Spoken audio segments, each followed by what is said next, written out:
എല്ലാവരും ആക്ച്വലി ഒരു മിഥ്യാധാരണയാണ് അത്. ഇപ്പോൾ എഞ്ചിനീയേഴ്സിന് മാത്രമല്ല ജർമ്മനി, പക്ഷേ ഏറ്റവും കൂടുതൽ ഇന്ത്യയിൽ നിന്നൊക്കെ കുട്ടികൾ പോകുന്നത് എഞ്ചിനീയറിംഗ് കഴിഞ്ഞ ഗ്രാജുവേറ്റ്സ് ആണ് ആക്ച്വലി ജർമ്മനിലോട്ട് പോകുന്നത്.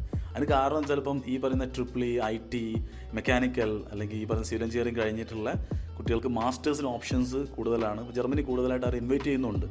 പക്ഷേ നമ്മൾ മറ്റ് ഡിഗ്രി സ്ട്രീമുകൾക്കും ഇപ്പോൾ കൂടുതൽ അവസരങ്ങൾ വരുന്നുണ്ട്. ഇപ്പോൾ ലാസ്റ്റ് ഇൻടേക്കൊക്കെ പറയുകയാണെങ്കിൽ നമുക്ക് BSc ഫിസിക്സ് കഴിഞ്ഞിട്ടുള്ള കുട്ടികൾ, BSc കെമിസ്ട്രി കഴിഞ്ഞിട്ടുള്ള കുട്ടികൾ, ഇപ്പോൾ BA ഇംഗ്ലീഷ് കഴിഞ്ഞ കുട്ടികൾ, മാത്തമാറ്റിക്സ് ഒക്കെ കഴിഞ്ഞ കുട്ടികൾക്ക് ഇപ്പോൾ ടീച്ചിങ്ങിലോ അല്ലെങ്കിൽ കൂടുതൽ ഓപ്ഷൻസ് നാട്ടിലില്ലാത്തപ്പം ഡാറ്റ അനലിറ്റിക്സ് പോലെ ഉള്ള ഓപ്ഷൻസിലേക്ക് ജർമ്മനിയിൽ നമുക്ക് ഓപ്ഷൻസ് ഉണ്ട്.